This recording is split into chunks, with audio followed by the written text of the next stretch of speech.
અમારા આખા પરિવારને જ્યારે સુનીતા ગઈ ત્યાર પછીથી બધા જ લોકોને ગૌરવ હતું.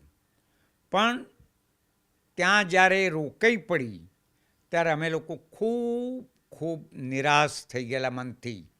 સુનીતા નિરાશ નહીં થયેલી. સુનીતા પાસે એટલી બધી અજબ ઐશ્વર્ય હિંમત છે કે જેની કોઈ વાત કરી શકે નહીં.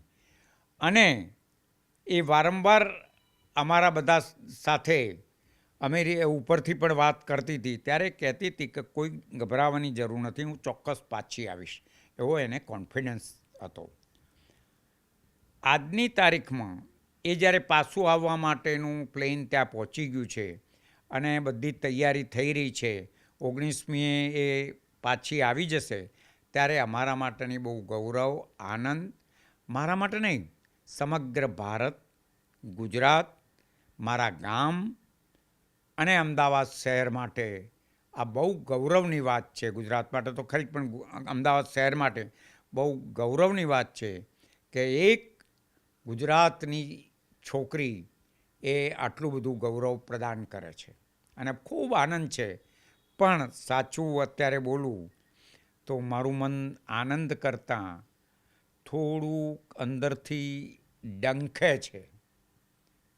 ડંખે એટલા માટે કે એ આવરણમાંથી પસાર થઈને બસ ધરતી ઉપર ઉતરે એટલે અમને આનંદ થઈ જાય. આપણા વડાપ્રધાનને બધાએ જ્યારે ગુજરાત આવી હતી છેલ્લે, ત્યારે વડાપ્રધાને ખૂબ ભવ્ય સ્વાગત કર્યું હતું એનું. નરેન્દ્રભાઈએ એનું ભવ્ય સ્વાગત કર્યું હતું અને બધાને મનમાં ગૌરવની વાત છે કે ગુજરાતની એ પુત્રી છે, ગુજરાતના એક જુલાસણ ગામની દીકરી છે, એનું ગૌરવ બધાને જ હોય અને ખાસ કરીને અમને બધાને કુટુંબ તરીકે તો ખૂબ જ હોય. હા, મારા થ્રુ થઈ હતી, પણ મને વધારે સ્પીકિંગ ઇંગ્લિશ ફાવે નહીં, એટલે મારા દીકરાઓ અને એ બધા એની સાથે વાતો ખૂબ, કેટલીય વાર વાતો કરી છે, એકવાર નહીં, કેટલીય વાર વાતો કરી છે બધાએ. નહીં, ઉપરની વાત તો મને કંઈ કરી નથી એવી, પણ નીચે અહીં જ્યારે ગઈ ત્યારે મને મળવા આવી હતી અને હું એ વખતે અમેરિકા હતો. તો અમેરિકા આવી જવાની હતી એ ઉપર, ત્યારે 3 દિવસ એ મારા ત્યાં જ રહી હતી અને અમે ભેગા જ રહ્યા હતા ઘરમાં આનંદથી. અને આપણું ગુજરાતી ખાય, બધાની સાથે વાતો કરે, ક્યાંક ફરી આવે પાછી, અને 3 દિવસ એણે ખૂબ સુંદર રીતે વિતાવ્યા. એક નાનો સરખો હું એક પ્રસંગ કહું તમને કે આ મારો હાથ છે, એ હાથ સુનીતા મારો બહુ પકડી રાખતી. એ મળવા ખાસ તો બીજું કારણ પણ હતું, અમારું ફેમિલી કારણ, કે મારા અંકલ ગુજરી ગયા હતા તો એમની એશ ઇન્ડિયા મોકલવી હતી. એને ભારત પ્રત્યેનો પ્રેમ છે એ બતાવું છું. એણે કીધું કે મારા પપ્પાની એશ તમે સમગ્ર ભારતની નદીઓમાં જ્યાં પધરાવાય ત્યાં પધરાવજો. અને અહીં આપણે ગુજરાતમાં તો ઘણી બધી નદીઓમાં અને હરદ્વાર ને બધે જ આપણે મોકલી આપેલી, અને નર્મદાના કિનારે મેં જાતે જઈ પૂજા કરીને, વિધિ કરીને એમના આત્માને મોક્ષ મળે એ બધી જ કાર્યવાહી અહીં કરી હતી. એટલા માટે અમે ત્યાં છેલ્લે મળ્યા.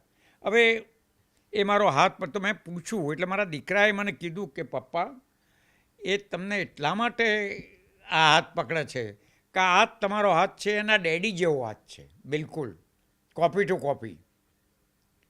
અને એટલે તમારો પકડીને એમ થાય છે કે મારા ડેડીનો હાથ છે. એટલે અમારો સંબંધ, એના લગ્નમાં હું હાજર રહ્યો છું, એના નાના નાના પ્રસંગોમાં હાજર રહ્યો છું, કોઈ પણ કાર્યક્રમો હોય તો હાજર રહ્યો છું, અને ગુજરાતના દરેક કાર્યક્રમો અને ભારતના દરેક કાર્યક્રમો મારા દ્વારા જ થયા છે. હું એને ચોક્કસ કહીશ કે તું ઇન્ડિયા આવ, અને ખાસ આગ્રહ કરીશ કે તું ઇન્ડિયા આવ, મારે તને મળવું છે, અને હું જીવું છું ત્યાં સુધી 6-12 મહિનામાં આવી જા. એટલે એનું આ બધું આવીને ધરતી ઉપર સેટલ થાય ત્યાર પછી ચોક્કસ એને મારે બોલાવવાની ઈચ્છા છે. યોગદાન તો મારી ગામની સ્કૂલમાં સુનીતાના મળેલા જે પૈસા હતા એ બધા એમણે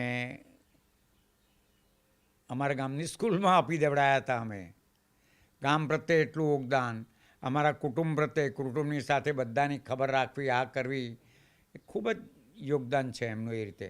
અને એમના પિતાએ તો ખૂબ જ કામ કર્યા છે. અને સાચું કહું તો ન્યુરોમાં એમના જેટલું જ્ઞાન બહુ ઓછા લોકો પાસે હશે. કે અમે એક વખતે અહીં આવી હતી ત્યારે અમે ઉદયપુર ગયા હતા. ઉદયપુરમાં હું તો સૂઈ ગયો, પછી એકદમ જાગ્યો તો સુનીતા બહાર ગયેલી. પછી હું તો બેસી રહ્યો બહાર હોટલમાં. મેં કહું આવે તો એ લગભગ 1-1:30 વાગે પાછી આવી. તો મેં કીધું આ રીતે કંઈ બહાર જવાતું હશે અજાણ્યા સ્થળમાં? તો એણે મને એક જ કીધું કે હું લશ્કરમાં કામ કરું છું અને હિંમત છે અને હું કોઈથી ગભરાતી નથી.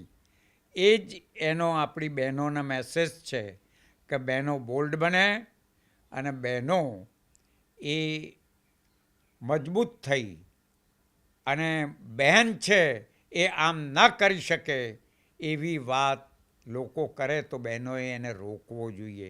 એ એનો આ મેસેજ છે.